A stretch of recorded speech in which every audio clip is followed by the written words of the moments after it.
অনেক দিন পর ভিডিও বানাবো বলে ভাবলাম কি ভিডিও বানাবো, ভাবলাম একটা শর্ট ভিডিও বানিয়ে নিই।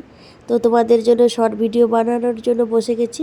আর কদিন ধরে ভিডিও করতে পারছিলাম না, জানো আমার শরীরটা একদম ভালো ছিল না, সর্দি কাশি তো লেগেই ছিল। তাছাড়া আমার শরীর ফেস দেখে বুঝতে পারছো আমার শরীরটা কতটা খারাপ, একদম ফেস ডাউন হয়ে গেছে, শরীরটা এত খারাপ যে আমি ভিডিও করতে পারছিলাম না। তো আজকে শরীরটা একটু ভালো লেগেছে, তাই ভাবলাম যে একটা ভিডিও করি।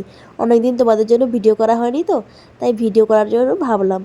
তো চলো রেডি হওয়া যাক। আমি হয়ে গেলাম রেডি। তোমরা ভাবলে যে কি রেডি হলাম, এমন কিছু রেডি হয়নি, জাস্ট লিপস্টিক লাগিয়েছি আর কাজলটা পরেছি আর আমার হাজবেন্ডের ড্রেসটা পরে নিয়েছি, কারণ এখন আমার অন্য কিছু ড্রেস পরতে ইচ্ছে করছিল না। আমার শরীরটা যেহেতু ভালো ছিল না, তাই জন্য ওর ড্রেসটা পরে নিয়েছি আর এই ড্রেসটা পরে আমি এখন ভিডিও বানাবো। নেক্সট ভিডিও আসার জন্য তোমরা অপেক্ষা করতে থাকো, ততক্ষণ আমি ভিডিওগুলো বানিয়ে নিই, ভিডিওগুলো ছাড়তে হবে তো জলদি জলদি।